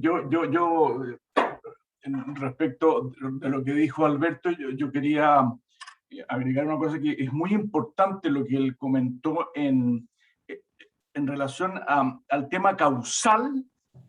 En temas de responsabilidad civil de autopista hay que darle mucha importancia al tema causal como elemento esencial de toda responsabilidad civil extracontractual, y muchas veces no se le da, uno se fija en el daño y se fija en si hay o no culpa, pero no nos olvidemos que el daño debe ser la consecuencia directa y necesaria de la culpa, consecuencia directa y necesaria. Entonces hay que preguntarse, muchas veces los fierros caen de camiones mal estivados, y el fierro queda ahí y se estrella el que va atrás, o el neumático sale, a veces no sé si les ha pasado, sale cascando de un camión porque el camión está mal mantenido. Entonces hay un tema causal. También en relación a animales, ¿cierto? La responsabilidad civil, lo dice la ley del tránsito, de mantenerlos cerca en buen estado, es la responsabilidad que tiene el propietario de predios colindantes a caminos públicos, y este es un predio, tema causalidad. Y lo segundo es el tema temporal, que lo ha dicho el ministro Mera con todo sentido común, y que también el tema de la mora, que eso es, en materia contractual es la mora, ¿cierto? Y en materia extracontractual, en la culpa, tú tienes que darle un tiempo. No es lo mismo la inmediatez. Tienes que darle un tiempo al deudor para poder reparar ese bache, o para poder sacar a ese animal, o para poder darse cuenta de que había un fierro y poder retirarlo. La inmediatez, el solo hecho de que haya un forado en una malla, o que haya un tronco cruzado, el solo hecho de la presencia de un... eso no es necesariamente, eso no es culpa. Tiene que haber un tiempo. ¿Cuánto? No lo sé. Eso es lo que tiene que haber el juez. Entonces, causalidad y tiempo para que exista entonces quizá una omisión o una falta en la diligencia debida, porque pasaron 3 días y siguió ahí el árbol o el madero. 3 días es mucho. Y respecto a la ley de protección al consumidor, pero no creas, el SENAC ha intentado a través de, porque claro, lo que ha sucedido es que toda la regulación en la ley de la protección de los intereses difusos, la legitimación activa ha quedado muy amplia, entonces se ha prestado para, en definitiva, intentar someter a la competencia y jurisdicción del SENAC a las concesionarias de obra pública, y el Ministerio de Obras Públicas le ha dicho, no, si yo soy la autoridad bajo la cual está regulada la actividad de las concesiones de obra pública, y yo soy el que tengo la expertise y las facultades para sancionar. Ahora, eso en accidentes grandes y en accidentes chicos, ¿te fijas? Y no el SENAC, que la ley de protección al consumidor está para y las sociedades anónimas, hay sociedades anónimas agrícolas, la sociedad anónima, la naturaleza de la sociedad anónima es mercantil, pero los actos y contratos que se celebran, por ejemplo, la sociedad anónima, si hay que liquidarla, se liquida de acuerdo al Código de Comercio. En cambio, si fuera, en cambio los actos y contratos pueden ser, hay que distinguir la naturaleza de la sociedad de la naturaleza de los actos y contratos que celebra. Pero eso es porque se ha argumentado, y a veces la Corte lo ha pescado, porque la sociedad anónima es mercantil, ergo todos sus actos son mercantiles, la sociedad anónima concesionaria, sus actos son mercantiles, pero como un argumento secundario, si el más importante es que el peaje no es precio de un servicio, porque los bienes públicos no prestan servicio. No, prestan un servicio igual, pero sí, igual que mi perro presta servicio, me cuida la casa, pero son formas de decir. No, nosotros somos abogados, tenemos que distinguir el título del modo. La hipoteca del hipopótamo, somos abogados, tenemos que ponerle nombre a las cosas, ¿no? Bueno, eso. Sí, muchas gracias, Pedro. Hay también unas observaciones en el chat. Alejandra, Pedro ya se refirió un poco sobre el cruce de animales. No sé si Alberto quiere agregar algo más. Yo quería preguntarle a Francisca si sabe ella de acciones, de que si se han intentado acciones directas contra las compañías de seguro, ¿no? Y si las compañías de seguro suelen defender responsabilidad penal en tu conocimiento como de la práctica. Alberto y Francisca. Yo tengo Francisca y Alberto. tengo varias Bueno. acciones directas, digamos, que efectivamente yo misma, digamos, o sea, se intentan. Y se intentan, yo diría que no. A ver,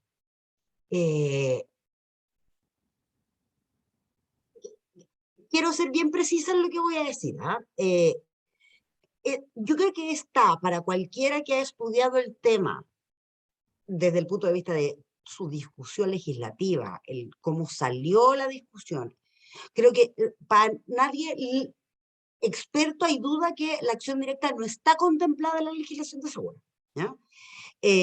Pero tampoco creo que es completamente loco para un demandante, estoy pensando una víctima de un accidente, intentarlo considerando que fue una discusión que se dio en el contexto de la discusión legislativa, ¿ya? O sea, pero el outcome, digamos, lo que te quiero decir, el resultado final, para mí al menos, pero esta es una opinión que ya es profesional y además personal, tiene que ver con que esa es una acción que la ley no contempló.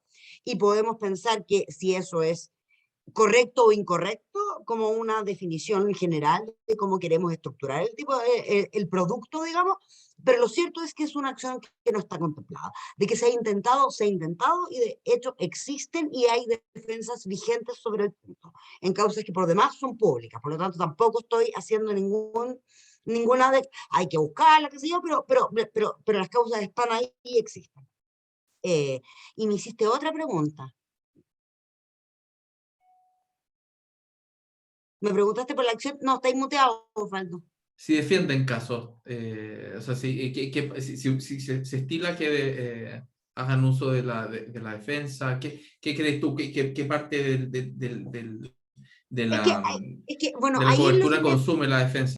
Es que ahí me faltó, me quedé cojita con la parte de la exposición que tiene que ver con con el rol que tiene que ver en este tipo de seguros de responsabilidad civil, el rol del liquidador, que aquí yo creo que es, como en pocos, te diría, otros seguros clave. Cuando tú tenías un siniestro de RC, a ver, piensa nomás, una persona a la que le llega un piedrazo del auto, o sea, yo estoy pensando simplemente piedrazo del auto arriba, una persona que queda malherida, que tiene familiares que quedan afectados de manera inmediata sobre ese punto. Peor si incluso uno pudiese pensar en una hipótesis que ya ni siquiera es un piedrazo, que es un problema de señalética del auto. O sea, donde uno podría pensar en un involucramiento de la culpa del asegurado en todo este escenario, ¿ya? Bueno, aquí lo que tú tenés primero es que tenés que tomar medidas preventivas. Por eso yo decía, el seguro de responsabilidad civil es más bien un seguro preventivo que reactivo. Porque es cierto, tiene por propósito de indemnizar daños al final, gastos de defensa, pero hay todo un trecho intermedio en que lo que hay que hacer es que hay que mitigar. Y esa pega de mitigar la hace el liquidador. Y dentro de esa pega de mitigar también el liquidador tendrá que saber a qué abogados tiene que contactar, cuándo tiene que contactarlos y para qué tiene que contactarlos. Y para eso, además, el liquidador es o tiene que ser generalmente un abogado que es casi tan experto o casi más experto que el abogado experto al que contraten.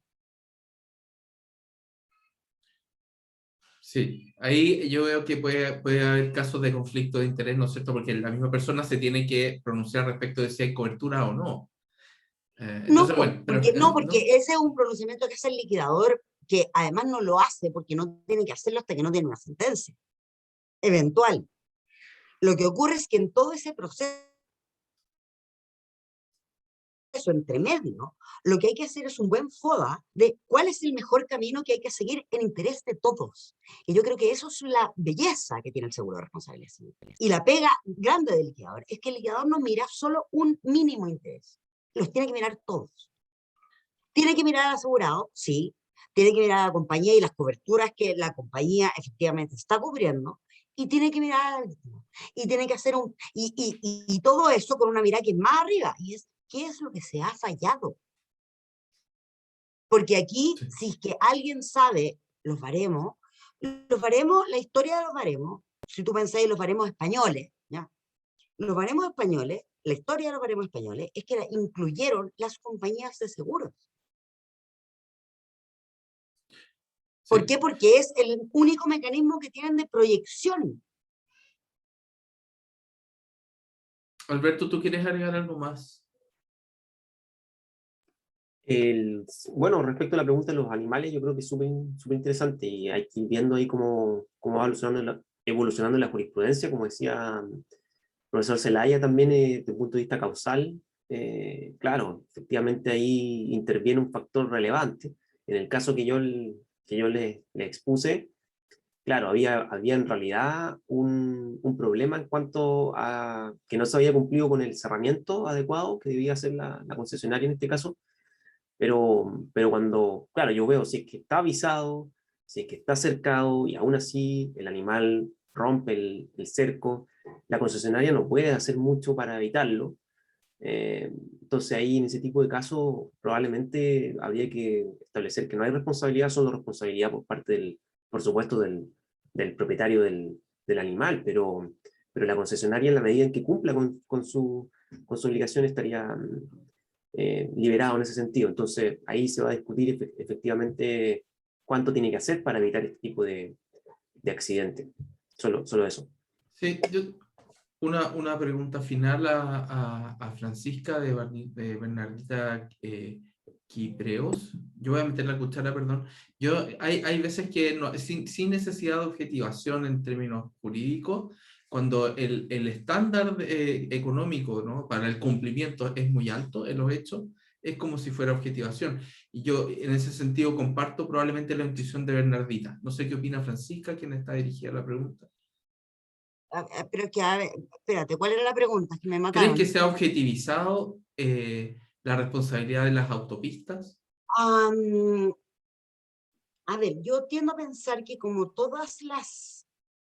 Creo que son dos cosas distintas. ¿Ah? A ver, como todos los servicios al final del día, que entran dentro de esta discusión que teníamos antes de si esto entra o no entra en la ley del consumo, que creo que probablemente esa es la tecla correcta de la objetivización o no finalmente. Sí, sin duda, de las autopistas y de todos los demás servicios por las que se paga periódicamente, ¿ya? Pero también creo que es una tendencia comparada, o sea, y que no podemos escapar de eso. Y por eso sí también creo que los seguros son una tecla tan importante, porque en el fondo es la manera financiera en que tú haces escapar esta responsabilidad. Yo no quiero decir agravada, porque no quiero hacer un juicio de valor o que parezca que lo estoy haciendo, simplemente del cómo ha evolucionado la jurisprudencia respecto del cómo impone deberes de seguridad, en este caso, a ciertos servicios que se dan. ¿Ya? Y en ese sentido, si se ha objetivado o no, más que objetivarse, yo creo que sencillamente lo que se ha hecho es estandarizarse. Pedro y Alberto, sobre este punto para cerrar. Bueno, Pedro. Perdón. No, adelante. Ya. Sí, bueno, yo creo que efectivamente la responsabilidad civil se ha ido, en todas partes del mundo se ha ido objetivando.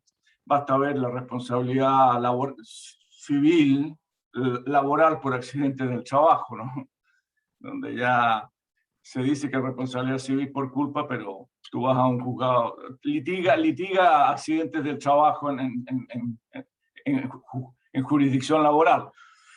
Entonces, en realidad, yo he escrito mucho sobre estos expedientes jurisprudenciales de objetivación o estos mecanismos que usa la jurisprudencia para hacer cada día más difícil eximirse de responsabilidad. Es decir, formalmente sigue habiendo responsabilidad por culpa, pero en la práctica, ¿cierto? Hay muchos expedientes como aquellos que dice usted no agotó la diligencia debida, no, etcétera. Hay muchas formas para cargar sobre el demandado una prueba diabólica, una prueba imposible, ¿no? De manera de que efectivamente el principio como el pro damnato, lo que los italianos llamaban pro damnato, el pro víctima, una jurisprudencia pro víctima, ¿te fijas?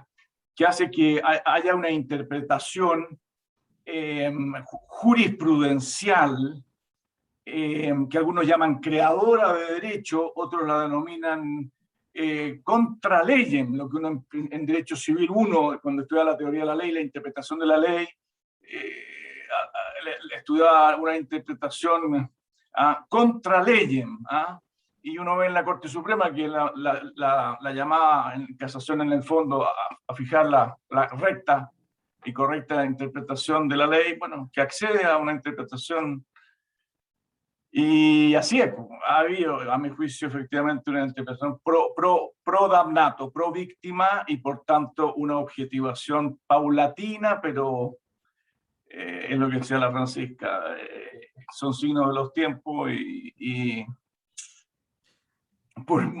es lamentable porque eso lleva a que las empresas no tomen muchas medidas de seguridad.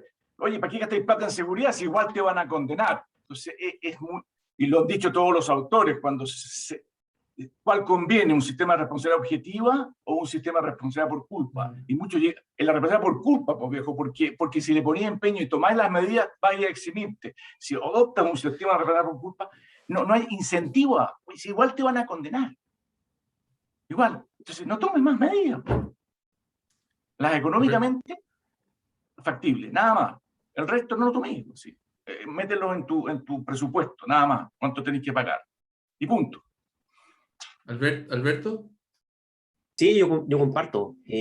La verdad que, como les decía, bueno, esto se ve mucho en la responsabilidad civil, de la cual es experto el profesor Zelaya, la responsabilidad del empresario también se advierte ahí claramente que pasa desde una presunción de culpa a directamente casi una responsabilidad estricta cuando se hace muy difícil para el tercero, digamos, eximirse de responsabilidad. Acá pasa algo parecido, es muy difícil en realidad para la concesionaria eximirse. Bueno, ahí les mostré un caso en que lo pudieron lograr, pero es bien difícil. Y entonces ahí se vuelve, claro, casi una estricta, aunque formalmente no lo es, pero la práctica jurisprudencial hace que se vuelva de ese modo. Ahí comentaron en el chat, bien interesante, no sé cómo se llama, porque tiene pero el tema de la carga de la prueba, claro, ahí en la sentencia de Vespucio Sur, el ministro Mera también lo menciona, en el sentido que, bueno, tiene que la víctima demostrar, de acuerdo al 1698, tiene que demostrar que en el fondo la concesionaria infringió sus deberes y a él le pareció que no lo demostró. Entonces también bien interesante desde ese punto de vista también considerarlo como parte del deber de la víctima de la carga de acreditar, ¿no es cierto?, que se infringió el deber de cuidado. Hay un tema, Alberto, ahí que a mí me parece especialmente curioso y que tiene que ver con todos estos servicios que uno paga como mensualmente, como con los que hay una suerte de continuidad, si tú quieres, ahí es donde en general la jurisprudencia y la legislación de consumo trata de meterse de manera sistemática sin analizar la naturaleza del servicio, todas estas cosas que nosotros, como basta con que exista esta necesidad de o este cobro más o menos sistemático para que exista esta suerte de meternos dentro de la ley de consumo, meternos dentro de esta lógica de servicios básicos, o sea, en la medida en que uno entre en alguna de estas categorías, como cargo o tarifa, como dice el 23, o de servicio básico, es que estamos fritos. Y convengamos que hoy día una autopista así como el Internet.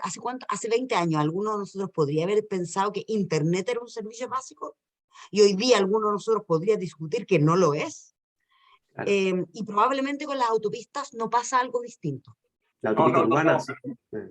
pero no es servicio, ¿ah? No es servicio. Sí, No, es no, un bien- solo estoy diciendo que cuando uno lo conceptualiza, no estoy diciendo que lo sea. Estoy simplemente diciendo no cómo- puede, eso no es servicio, no. El contrato de arrendamiento de servicio es un servicio remunerado, prestado por una empresa. Aquí que un bien público no presta servicio en un sentido de poesía, literatura, pero no de derecho. No podemos decir que presta es que servicio. justo ese es mi ¿Ah? punto. La pregunta Sí. es hasta qué punto la literatura se superpone a las categorías jurídicas que Bueno, eso uno sí. bien conoce. Y esto... Para eso lo están estamos las facultades tratando de buenas de derecho. Para eso están las facultades de derecho. Para formar buenos Sí. abogados que distingan el título del modo, las obligaciones de dar de las de entregar. O si no, estamos mal. Si no Bueno, distinguimos la obligación de dar de la de entregar, mal. bueno, muchas gracias por las intervenciones. En tiempos donde la forma del derecho, ¿no es cierto?, se ve atacada por todos lados. Hoy día hemos tenido estupendas exposiciones que nos han ilustrado sobre ella en este punto específico, ¿no es cierto?, y que vuelven a legitimarla en ese sentido. Y gracias a los expositores por participar hoy en este extenso seminario. Y los dejamos invitados a las próximas actividades de AIDA, de la Universidad Adolfo Ibáñez, ¿no es cierto?, y del diploma de daños de nuestra facultad. Muchísimas gracias.